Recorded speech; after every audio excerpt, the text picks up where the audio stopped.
Yo, it's your man Eric 7. And when I'm ready to hear that hip hop and rap, you know, old school, 80s, 90s, early 2000s, I just turn the dial to my man DJ Immortal.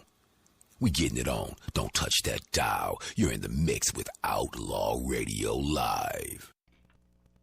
All right, Outlaw Radio Live fans, we are live on the air with none other than the legendary producer, Mo Heat. How you doing tonight? Man, I'm doing great, man. You already know, DJ Immortal. What's happening? I'm doing pretty good, man. You already know, man. I have to say, man, I heard your newest track that got released that you produced with the Young Doe featuring Actual. We most definitely will get into that during this interview. I just had to say that's a fire track and a fire beat, man. So that's some good work you did with that. But I have to ask, man, let's go back to the very start. What made you decide to get into music, and what made you decide to become a producer? Well, my family, grew up, growing up, my family was into music. So my dad, my mom sing, and my brother rap. So, just growing up, going to church too. So, I'm a church boy, so I got to see a lot of musicians and a lot of people do that. So that inspired me to do my music. Most definitely, man. And you became a member of Denver-based group, The Food Chain. Could you tell us a bit about that and how it came to be? Exactly. Yeah, Food Chain, man. That was a great group, man. It's still around. I was the keyboard player of the group, producer, along with 7 other great guys too as well. But how that came about, I had got the call from my boy C1, and he was telling me about the group, like they were doing big things already, and I already had my position already ready. So I was like, let me check you out. So he invited me to a show that happened in downtown Denver. And I came out, and they was performing, and I was like, damn, I was mind blown from just that. And this was before the actual band. This is when they was doing, like, DJ set. But I had checked them out, and we got in contact, and they was like, yeah, they would love for me to be a part of the group. So once we met up, one day, and all got together and started vibing. After that, it just took flight. After that, so I've been with the group for over 5 years, so we did a lot of magical things. I have to ask, does Food Chain have any up-and-coming shows at all, or any up-and-coming projects you want to let our listeners know about? Right now, it's just individual projects coming. Right now, you can check online on all platforms. My boy F. Lawless, he's on all major platforms. My boy FL. You can catch my boy Arn Champ. You know what I'm saying? Sound Killer Black is what he go by. His project is out. And then look out for my boy C1, the Traveler. He coming real soon, real soon. He's working on projects right now. I'm still working with him currently. And I think this upcoming year in 2020, we'll all be coming back. We'll be having some tour dates. And I'll let you know on the tour dates too. We'll be traveling again. Most definitely. I have to also ask this one, man, because this one impressed me because I'm a huge fan of this individual. You work with Snoop Dogg. How did you get hooked up with Snoop, and what was that experience like working with the Dogfather? Well, actually, this was connected to my people's Kevin Pistol, the artist. He's a big artist in Denver. Actually, they had a connection with Snoop Dogg, and I don't got the whole details or whatever, but the first thing that happened is when they got in contact with Snoop, they got in contact with me. They needed the track.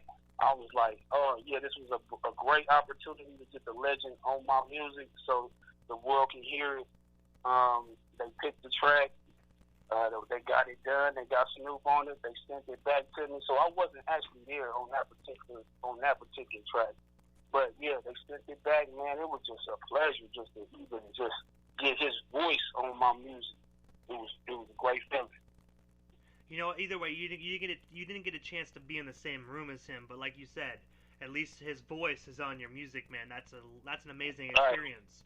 If you want to, could you let our listeners know where that song is available to be purchased so they can check it out? Yeah, that's on iTunes right now, available. Let me see. Right now, you can find that. Like I said, it's on iTunes right now. Currently, what's the name of it? Okay, yeah, the name of the track was called "Giving It Up for the West," featuring Snoop Dogg and Young Jr. The single, and the name of the artist is Kevin Piston. So they can type that in and find that right away. "Give It Up for the West," produced by Moheat. And, yeah, you know, a lot of great music is still coming, you know. And speaking of great music, and that just came, you helped produce a couple songs on Promise's album, The Business of Entertainment, which is actually available on CD Baby currently right now. How did you and Promise get connected? And what was it like working with him? Oh, man, like I said, it's still the same thing. A lot of people I wasn't able to travel out of Colorado at this particular time, you know, due to, with the courts, you know, stuff like that. So I wasn't able to leave, and my boy just hooked it up and sent some tracks out. So a lot of people, I had a manager, so he was making sure that I was getting the right placements at the right time.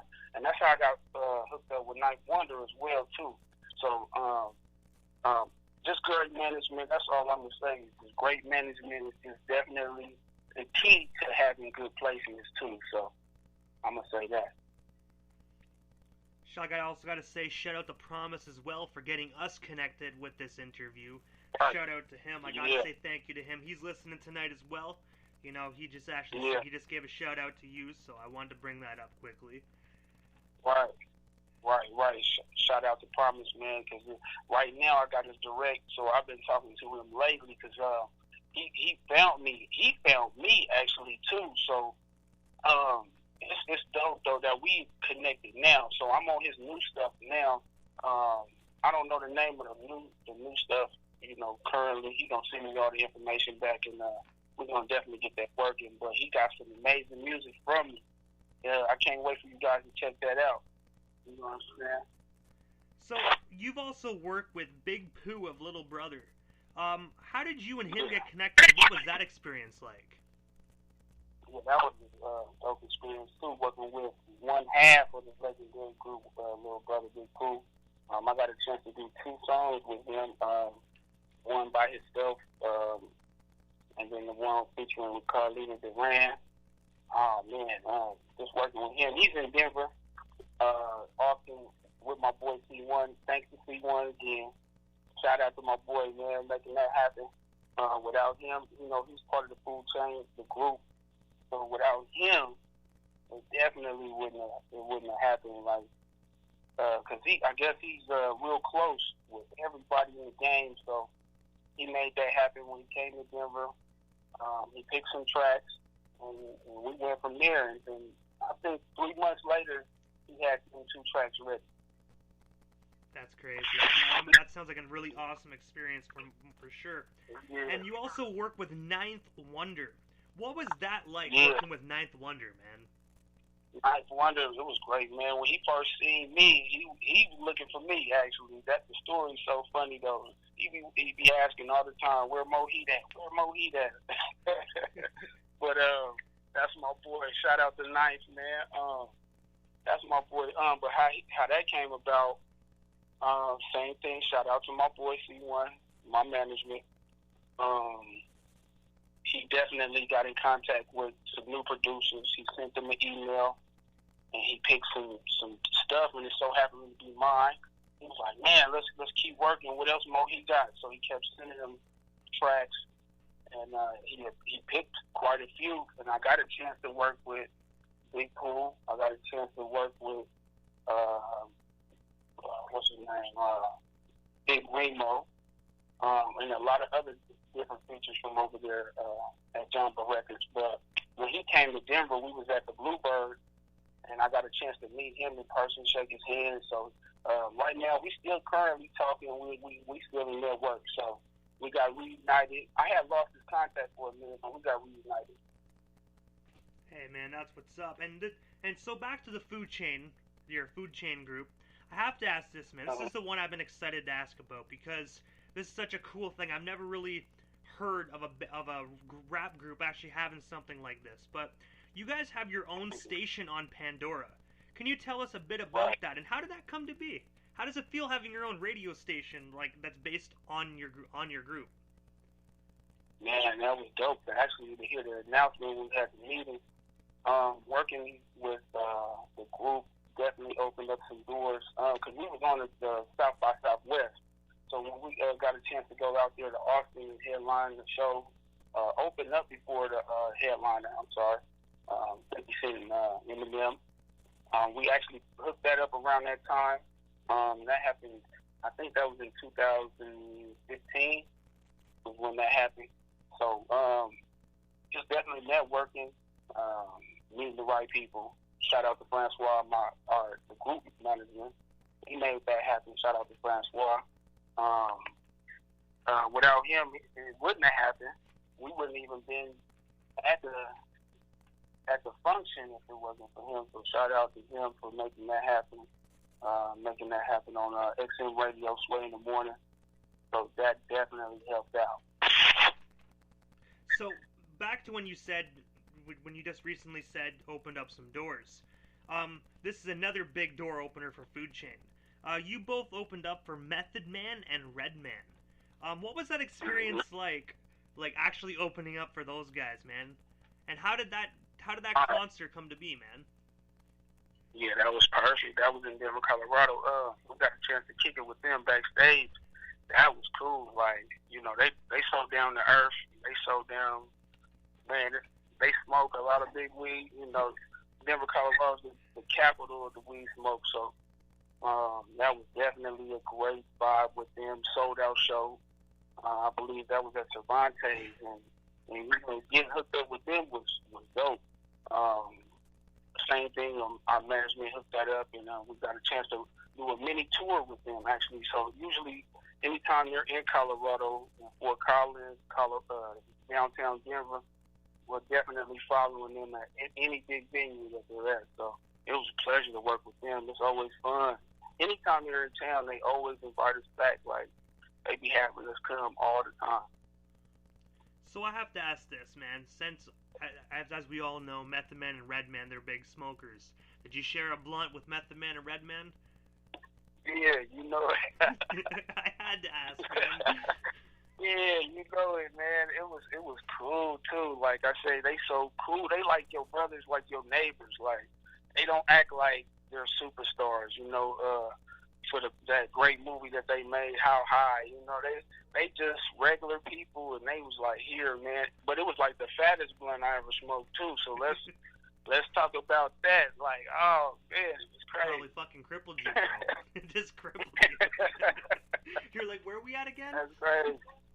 Yeah, that was crazy. I think I hit it one time. I think I was good. Kind of like Cat Williams, man. He hits it once, he goes, nope. Yeah, can't do it, man. Yeah, can't do it. Big time smokers. Yeah, they big time smokers. So, yeah. You hear like that was some cryptochrona. Like, what is that? Some of the best kush you can find too. Shout out to Mile High City, man. Shout out. We got some of the best weed in the town. So, back to what I was talking about right before we started the interview.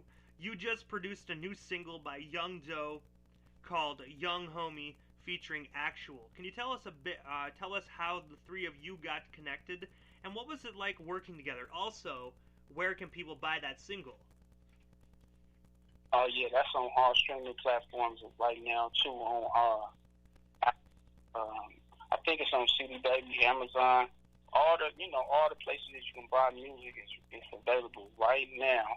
The video on YouTube right now, so you can find that. But yeah, Young Doe, man, we go way back. He's definitely a mentor too, so he's definitely showed me some things when it comes to this music. Like introducing me to the computer before its time, before everything is as digital as it is today. It was like new, right? 98, 99. It was still new for us to get computers and stuff. So to learn this software, Cubase was the first software I ever learned. Shout out to Young Doe. He showed me Cubase. And ever since then, it's been like a great friendship. And he's a big fan of my music. I'm a big fan of his music. They got a group called MNLD, and they've been dropping projects for a long time, and then some, all groups take a quick break. Even myself, I took a quick break, but once we came back, they dropped a new project, a group project. It's out right now on Apple Music. You can find it right now, MNLD. But you just type in Young Doe, you'll find their whole catalog. But he's a great friend and definitely a great mentor to the game. That's my boy. So I have to ask this, because a lot of individuals lately are inspiring artists and whatnot, but not a lot of people really think about the inspiring producers. So since we have a legendary producer, you work with many, many different individuals, I have to ask you this. What's some advice you can give the inspiring up-and-coming producers? What's the best advice you can give them when they listen to this? To inspiring producers, I was one once myself, so once you find somebody that you like, or a style, or if you're finding some type of music that you like, I say study them people. Just like boxers, you got to study your opponent and learn. And definitely the key, though, is practice. I don't care if you're in school, right after school, you got to get at least an hour or two in every day. You got to practice. So if you definitely on the up and coming, stay consistent, practice, let other people hear your music. Don't always be the only one hearing your own music. Keep practicing, going back to the drawing board, upgrade your equipment, keep upgrading, take in advice. Don't be so hard on yourself. Like, if somebody tell you don't put that sound in there, don't be like, oh man, you don't know what you're talking about. Sometimes it's a good thing. So yeah, just put your pride down to the side and just listen. You know what I'm saying? So practice. That's what I'm gonna say. And that's some great advice to give to those individuals. And I have to ask you, Mo, what is next for Mo Heat? Like, any more tracks? What are you producing? Anything you want to tell our listeners about? Oh, yeah. I definitely got things coming up. Next month, I drop my first solo project, instrumental, Samples and Rhythms, next month on all platforms. So you'll definitely be able to check that out. I think it's going to drop at least, on December 20th. I didn't have the exact date yet because I could still play with it. Talking to the label, they said I could still play with it. But other than that, I want to go for the 20th. Website coming soon, moheat.com. It's official. I'll have the exact date for that. I'm going to make a worldwide blast on that. That's coming real soon. That was high in demand to the website. So I'm very excited about that, the website. So this is the time in the interview, Mo, that I give the guest that comes on the show a chance to give shout-outs to whomever they want to give shout-outs to, and also their social media handles. That way our listeners can follow you or like your Facebook page if they're not already doing that. Yeah. You can find me on Facebook real soon. You'll be able to find me on IG, everything real soon. Google search real soon. January. You'll be able to find me everywhere. But right now, you can find me on Facebook on Mo Heat. You type that in. But yeah, shout outs, man. Shout out to the Food Chain, man. The whole group, man. My favorite producer, that's Wicked Team, Pride, man. Where you at, baby? Shout out to the whole MNLD family, man. The whole elite camp. Shout out. I want to definitely take time to shout out my brother. The whole Straight Chicken family. What's happening, man? I'll be in Denver tomorrow, so I'll be on the plane. I'm in Phoenix right now, so I'll be in Denver tomorrow. But shout out to the whole Denver, man. Upset Records, my boy. Man, there's so many people. AP, man, Jay Reed. Man, there's so many people. Measy, what's happening? My nigga Champ, what's happening, man? Oh, man. I'm on the spot. There's just so many people. Oh, I can't forget about my boy Rod Peavy. What's happening, man? That's my boy. We ride. I can't forget my other producer, man, S.O., man. I definitely can't forget my protege that sounds just like me, my boy S.O. So, That's pretty much about it. The whole Mile High City stand up, man. Denver, Colorado, we up next with so many talented artists. Oh yeah, one more shout out. There's Trav Rich. You know, he put on the city, so he's on the map for the show. All right, Mohit, I gotta say, man, thank you so much for coming up on Outlaw Radio Live. You have yourself a wonderful night, man, and safe travels back to Denver. Man, you are, man. Thank you. You're most certainly welcome, and have yourself a wonderful night. God bless. You too.